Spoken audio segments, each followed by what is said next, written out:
क्या रैंक आया आपका? मेरी स्टेट रैंक 36 थी जी। और ऑल इंडिया रैंक 3302 थी। बहुत बढ़िया। क्या स्ट्रेटजी रही आपने पढ़ाई की और कितना सेक्रीफिकेशन करना पड़ा? कि हम लोग ना साल 2 साल तक पूरा एकदम ऐसे नर्व्स होल्ड करके रखते हैं, बीच में आए कोई तारीफ करे हमको उससे कोई फर्क नहीं पड़ता जब तक पूरा रिजल्ट नहीं आ जाए। इंटरेस्ट था, मतलब छोटी थी तब से इंटरेस्ट था कि लॉ जुडिशरी में जाना है। लोगों को देखती थी किस फिल्मों से देख के भी आता होगा माहौल, कचहरी को देखते हैं, फिल्मों से आता था कि न्यूज़ से। वो एक्सपोजर हमें ये बताता है कि इंजीनियरिंग मेडिकल फील्ड के अलावा भी बहुत सारे अच्छे फील्ड्स हैं जिसमें लॉ एकदम से बहुत शानदार परफॉर्मेंस देता है, वरना बच्चों को बहुत अच्छा सेटल करता है। नहीं, नौकरी की चिंता नहीं रहती। और एक सर कुछ स्टूडेंट्स रहते हैं जो एक क्रिएटिव बेंड ऑफ माइंड के रहते हैं, तो उन क्रिएटिव बेंड ऑफ माइंड के स्टूडेंट्स के लिए लॉ से अच्छा कोई फील्ड नहीं है। मेरे फैमिली में सब बिजनेस बैकग्राउंड से हैं, डॉक्टर हैं, और मुझे कुछ नया करना था, यूनिक जी, तो इसलिए मैंने चूज़ करा है लॉ एज अ करियर। ऐसा कभी कुछ चीज़ें आपने देखा है कि लगा कि इसके साथ अन्याय हुआ है, ये चीज़ गलत हुई है, वो भी एक प्रेरणा बनती है ना? जी जी। एजुकेशन ऑफ भिलाई ने एक बार फिर से अपना लोहा मनवाया है देश में। इस बार नेशनल यूनिवर्सिटी में जो सेलेक्ट होने वाले बच्चे हैं क्लैट के, वो इस बार ज़्यादा निकले हैं। और जहां मैं मौजूद हूं टॉप रैंकर्स लीगल एज में, जहां के बच्चे पिछले साल से इस बार ज़्यादा सेलेक्ट हुए हैं HNLU में, जिनके साथ में भी बातचीत करेंगे और उनसे पूछेंगे कि सेलेक्ट होने के पीछे की कहानी क्या है, राज क्या है, जो सफलता के जो आपके काम आने वाले हैं। मेरे साथ ये स्टूडेंट हैं जिन्होंने सेलेक्ट हुए हैं, और पिछले बार का जो आंकड़ा था वो 15 के आसपास था। इस बार ये आंकड़ा जो है टॉप रैंकर्स लीगल एज का 25 है। हालांकि बहुत सारे ऐसे बच्चे हैं जो रायगढ़ से है, बस्तर से है, कवर्धा से है, वो नहीं आ पाए हैं। लेकिन हम जब पहुँचे क्लास में तो ये बच्चे हमें नज़र आए, तो सोचा क्यों ना बातचीत की जाए और इनसे पूछा जाए कि कैसे इन्होंने क्रैक किया क्लैट। जी नमस्ते दोस्त, क्या नाम है? मेरा नाम राजीव सिंह ठाकुर है जी। मेरा एडमिशन HNLU रायपुर में होने वाला है। बधाई हो। थैंक यू सो एक मच। सपना था। हाँ, HNLU। बिल्कुल। क्या रैंक आया आपका? मेरी स्टेट रैंक 36 थी जी। और ऑल इंडिया रैंक 3302 थी। बहुत बढ़िया। क्या स्ट्रेटजी रही आपने पढ़ाई की और कितना सेक्रीफिकेशन करना पड़ा? देखिए, मैं 2 ईयर प्रोग्राम का हिस्सा था लीगल एज के। यहाँ के रिसोर्सेज, यहाँ के टीचर से मुझे बहुत मदद मिली, और हर संडे यहाँ मॉक्स होते थे जिसको मैं बाद में बैठ के यहाँ पर एनालाइज करता था, टीचर्स से डिस्कस करता था। यानी ऐसा होता था कि हर हफ्ते एक बार मैं बैठता था टीचर्स के साथ और उनको बताता था क्या चल रहा है मेरी प्रिपरेशन के समय। बिल्कुल बिल्कुल। दोस्त क्या नाम है आपका? सिजान कुरैशी। जी, आपका रैंक? मेरा OBC छत्तीसगढ़ में रैंक 3 था और ऑल इंडिया रैंक अराउंड 4000 था। बहुत बढ़िया। आपने क्या त्याग परित्याग किया इस रैंक को लाने में? बस सर डेडिकेशन से पढ़ाई जी।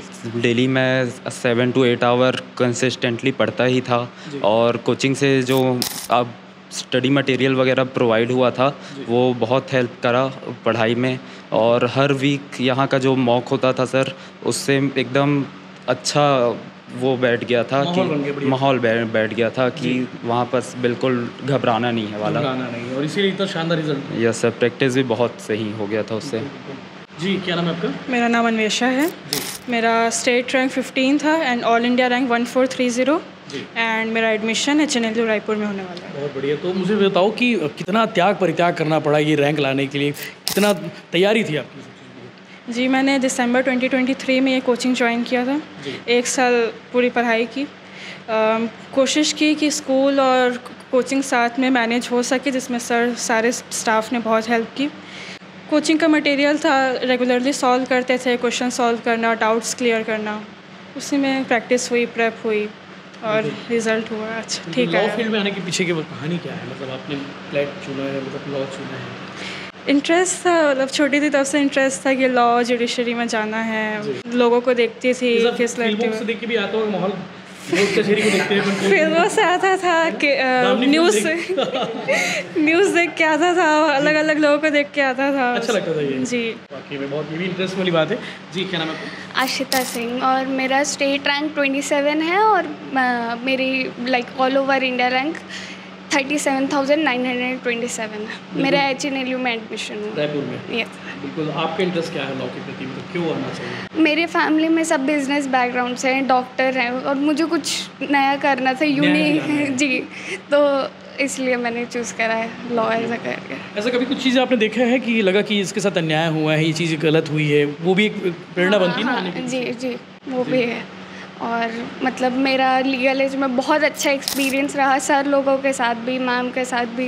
एंड मतलब मेरा पूरा 1 साल बहुत ही प्रोडक्टिव रहा है एंड सिर्फ इसी का रिजल्ट है।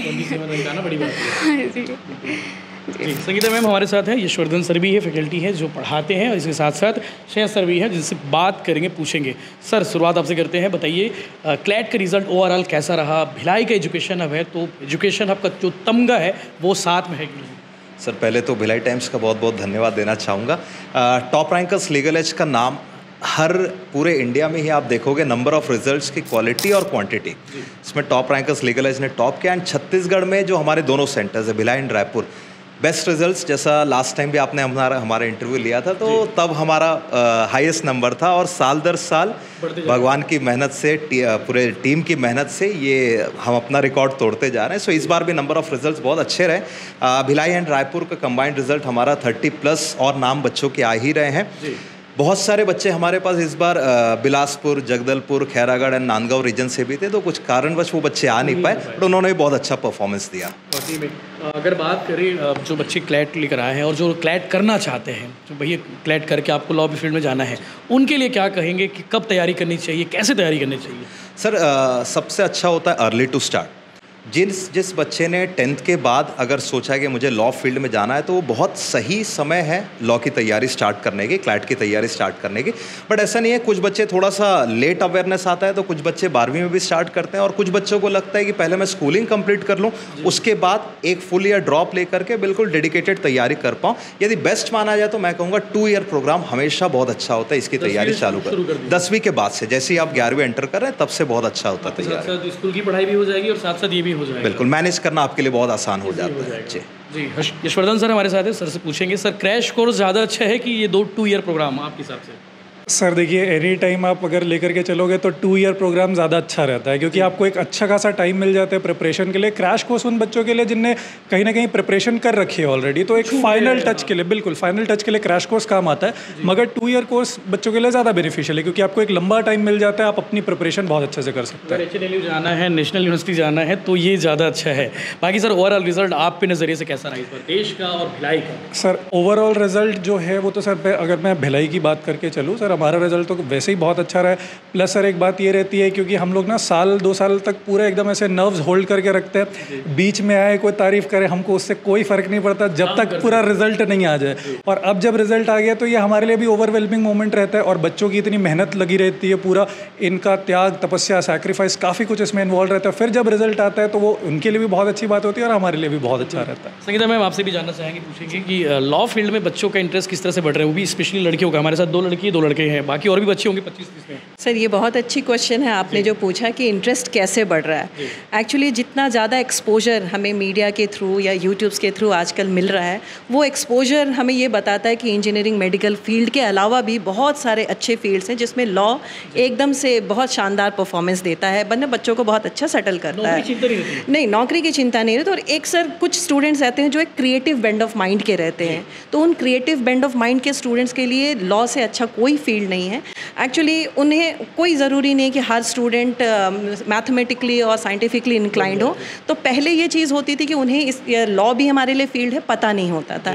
अब लीगल एज जैसे हमारा इंस्टीट्यूट अपने आप में बहुत ही अच्छा उसने अक्लेम किया हुआ है पोजीशन, और ये एक तरह से मैं ये भी फील करती हूँ कि लीगल एज एक तरह से अवेयरनेस भी क्रिएट कर रहा है कि yes you can also achieve some good positions and good rank in society, I should say. पहले डॉक्टर्स एंड मेडिसिन के बारे में और इंजीनियर्स के बारे में बातें होती थी। आज एक्चुअली भिलाई जैसे सिटी में तो मैं ये ज़रूर बोलना चाहूँगी कि जुडिशरी लॉ जिसको हम कह रहे हैं उसके लिए बहुत अच्छा प्लेटफॉर्म क्रिएटेड है और बहुत रेस्पेक्ट है इस चीज़ में। कोई शक नहीं मैडम, देश के बड़े वकील भी हमारे भिलाई शहर से हैं, यहाँ से माहौल के साथ पढ़ाई करके निकले हैं, और भिलाई का माहौल बदल रहा है। जी जी बिल्कुल बदल रहा है सर। सिर्फ इंजीनियरिंग और मेडिकल नहीं है, यहाँ पे लॉ भी है। इंडस्ट्रियल टाउन इसीलिए हमेशा एक्सेल करता है सर कि यहाँ जितने भी आप एक्सपेरिमेंट करेंगे वो एक्सपेरिमेंट को हम एब्जॉर्ब करते हैं और परफॉर्म करते हैं। बाकी में तो भैया लॉ की पढ़ाई करने के सोच रहे हैं तो चले आइए Legal Edge, top rankers Legal Edge, जहाँ पे निकलते हैं बच्चे बड़ी बड़ी यूनिवर्सिटी में पढ़ाई करने के लिए। साथ ही साथ यहाँ से पढ़े हुए बच्चे आज देश भर में